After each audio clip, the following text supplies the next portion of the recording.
The morning she watched her father's company sign over to a stranger, Marisol Vantry didn't know that stranger had once held her daughter's hand at a hospital bedside and begged her to stay.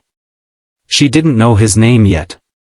She only knew she'd lost everything her family had built, and somewhere in the boardroom shadows, a man named Callum Reyes watched her world collapse, and felt nothing but the quiet ache of a promise she'd broken 5 years before. If you believe people deserve second chances, and that kindness has a way of finding its way back to us, hit that like button, drop a comment below, share this with someone who needs a little hope today, and subscribe to Wisdom Story House. Now, let's begin. 5 years earlier, Callum Reyes was a 30-year-old single father raising his 4-year-old son, Theo, alone in a cramped apartment above a laundromat in Ohio. Theo's mother had left when the boy was barely 2, unable to handle the weight of motherhood, and Callum had built his entire world around his son, working 2 jobs, skipping meals so Theo never would, and dreaming, quietly, of a life where his son wouldn't have to grow up watching his father count coins for groceries. It was during Theo's second hospitalization for a severe asthma attack that Callum met Marisol. She was a nurse then, before she inherited her father's logistics company, Vantry Freight Solutions. She worked the night shift, and she was the one who sat with Callum in the hallway at 3 a.m., bringing him coffee he couldn't afford to buy himself, listening to him talk about his son with a tenderness that broke something open in her. Marisol wasn't just a nurse to Callum during those weeks, she became a lifeline. She helped him understand Theo's treatment plan, advocated for him when insurance denied coverage, and one night, when Callum broke down in the hospital chapel, terrified he'd lose the only person who mattered to him, she made him a promise.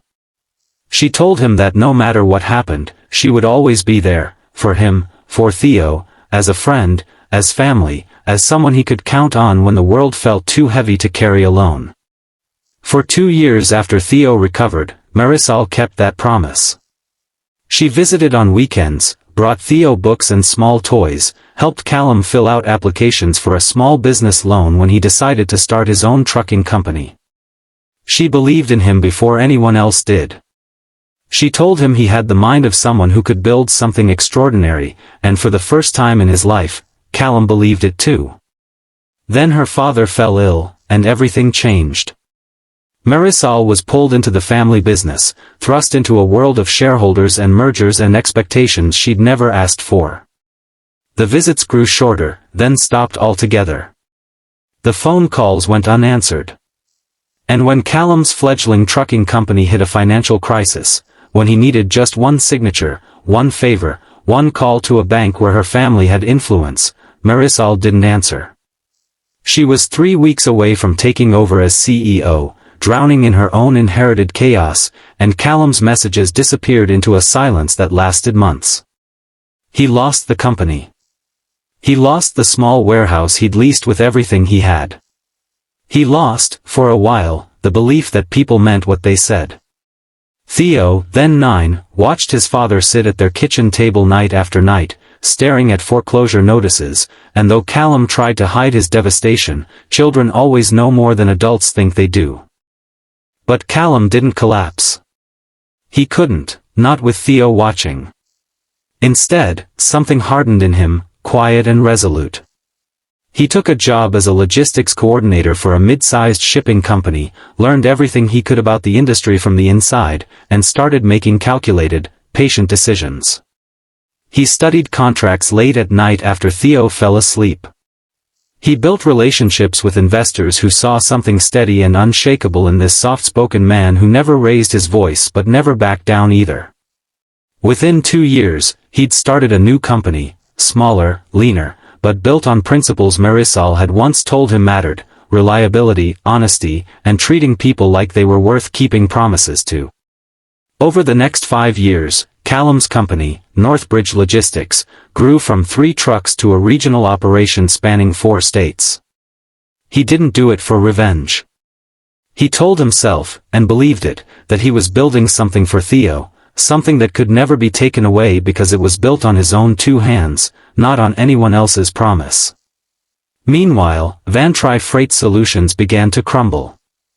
Marisol, thrust into leadership too young and too unprepared, made decisions under pressure from board members who didn't respect her. She trusted the wrong people. She signed contracts she didn't fully understand. Slowly, methodically, the company her father had spent 30 years building began hemorrhaging money, client contracts, and credibility. By the time she realized how deep the damage went, it was too late to reverse course quietly.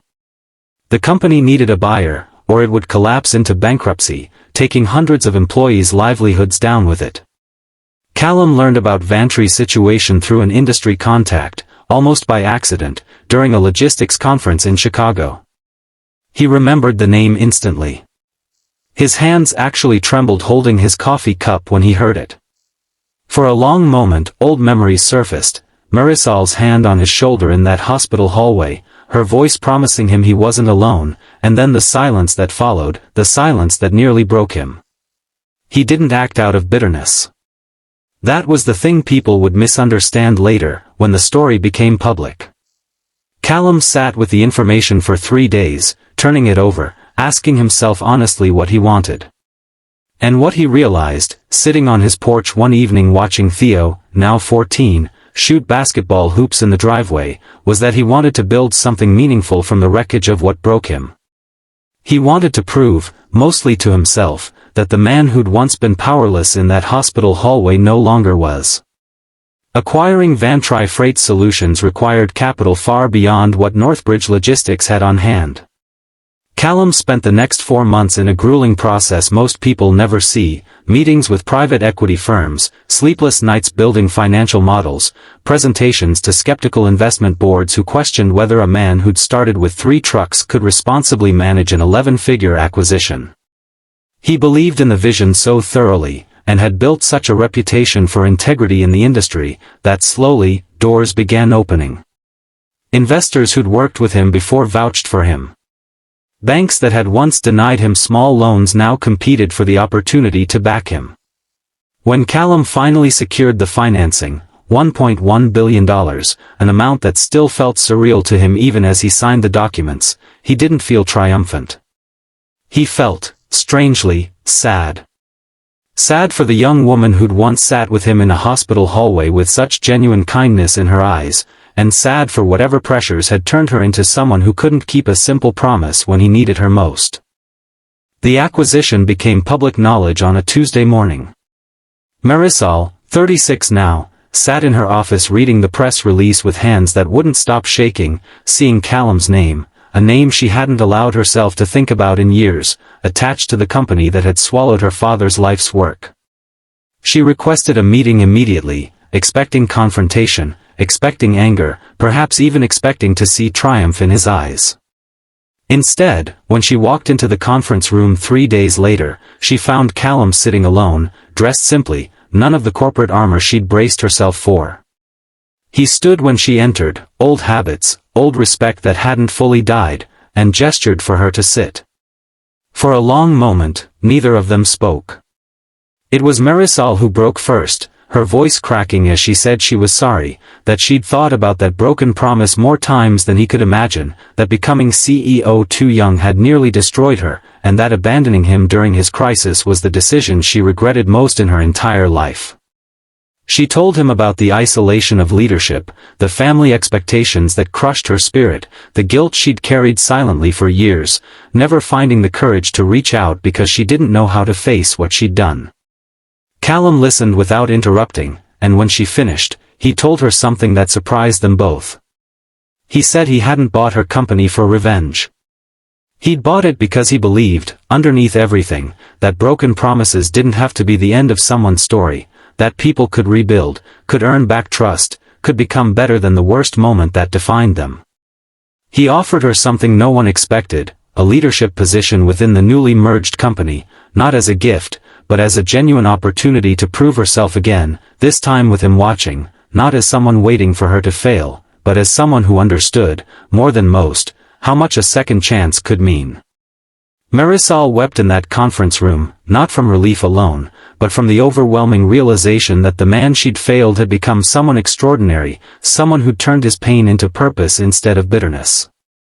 Over the following months, she worked harder than she ever had, rebuilding not just her professional reputation, but her understanding of what it meant to keep her word. Theo, now a teenager who remembered fragments of a kind nurse from his childhood, watched his father model something profound: that strength wasn't about punishing those who hurt you, but about becoming someone unshakable enough to offer grace anyway. If this story touched your heart even a little, please take a moment to like this video, leave a comment sharing your thoughts, and share it with someone who needs to believe that broken promises don't have to be the end of the road. Before we close, if you're watching this and it moved you, comment the word grace below. I'd love to see how many of you believe in second chances. In the years that followed, Northbridge Vantry Logistics became known not just for its success, but for a culture of integrity that employees said was unlike anything they'd experienced elsewhere.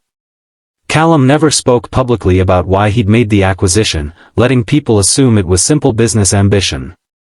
But those closest to him knew the truth, that sometimes the most powerful response to being broken isn't destruction, but the quiet, unshakable decision to build something better, and to leave the door open, just slightly, for redemption.